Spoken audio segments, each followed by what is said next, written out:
Hi hello नमस्कार, मी जयश्री तुमचं माझ्या ब्लॉगमध्ये स्वागत करते। आज मी बनवणार आहे चॉकलेट बिस्किट केक। त्याच्यासाठी मी 2 हाइड अँड सीकचे पॅकेट घेतलेलं आहे आणि एक हाइड अँड सीकचं पॅकेट मी मिक्सरमधून काढले। आता दुसरा काढते। अशा प्रकारे मी बिस्किट असं मिक्सचर काढून घेतलेलं आहे, मिक्सरमधून पूर्ण बारीक केलेलं आहे। ते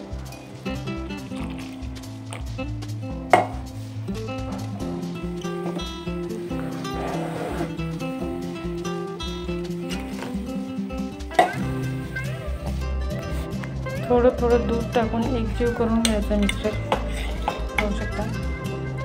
पाहू शकता तुम्ही पूर्ण मिक्स करून घेतलं आहे। आता याच्यामध्ये आपण इनो टाकूया।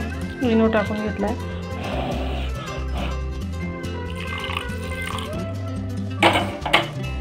माझ्याकडे कुकरचा केकचा बाउल नसल्यामुळे मी कुकरचा डब्याचा यूज करते। पाहू शकता त्याच्यामध्ये तेल टाकून घ्यायचं, थोडंसं बटर पेपर नसला तरी चालेल आणि याला पूर्ण लावून घ्यायचं। पूर्ण ग्रीस करून घेतलेला आहे तेलाने।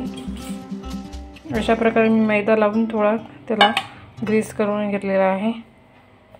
आता आपण जे हे बनवलेलं आहे केकचं सारण ते आता आपण डब्यामध्ये टाकून देऊ।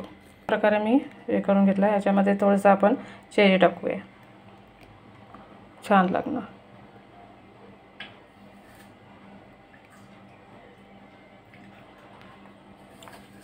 चला तर प्रीहीट झालेला आहे। पाहू शकता प्रीहीटचा ठेवलेला 10 मिनिटं।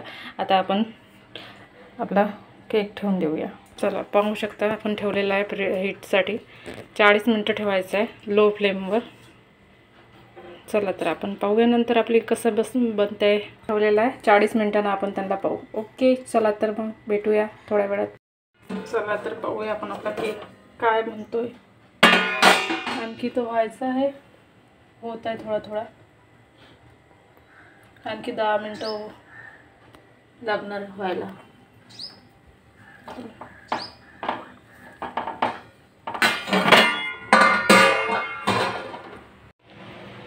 पाहू शकता केक झालेला आहे। मी तुटकीट घालून पाहते, बिलकुल चिटकत नाही आहे तुटकीटला, याचा अर्थ केक झालेला आहे।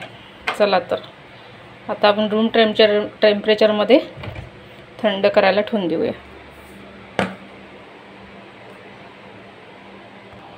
पाहून की तुटकीट घातल्यावर चिपकते का? नाही चिपकत ना, याचा अर्थ केक आपला झालेला आहे। आता आपण रूम टेम्परेचरमध्ये ठेवूया। चला तर आपण नंतर पाहू। केक झाला आहे पाहू शकता। आणि केकला गार्निश करण्यासाठी माझं चॉकलेट नसल्यामुळे मी कोल्ड कोको जे आहे ते थोडंसं घेतलं आणि त्याच्यामध्ये पाणी टाकून थोडं गरम केलं आहे। तर पाहू शकता असं तयार झालेलं आहे आणि त्याला गार्निश करायला सुरुवात कर। मी आता माझ्या केकला गार्निश करत आहे। पाहू शकता तुम्ही। मी काय म्हणते याला पिस्ता घेतलेला आहे आणि पिस्ता असा बारीक करून घेतला आहे आणि असं अशा प्रकारे बारीक करून असं त्याला गार्निश करत आहे। पाहू शकता खूप छान दिसत आहे। केकचा लुक पण चांगला वाटत आहे। आता जेव्हा केक काटणार तेव्हाच माहीत पडणार की कसं बनलं आहे म्हणून। गार्निश करायचं काम तर करते।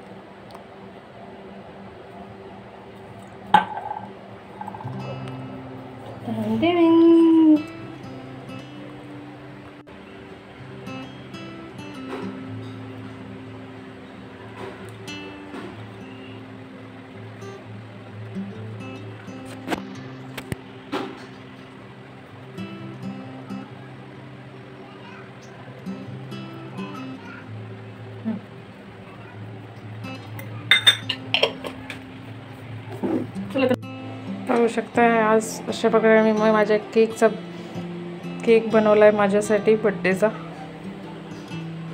नाव गार्निश केला आहे मी पिस्ताने आणि नाव जे लिहिलं आहे काजूच्या याने। कसा वाटला आहे केक सांगा कमेंट करून। चला तर मी माझ्यासाठी हॅपी बर्थडे बोलते। Bye bye. चला टेक केअर।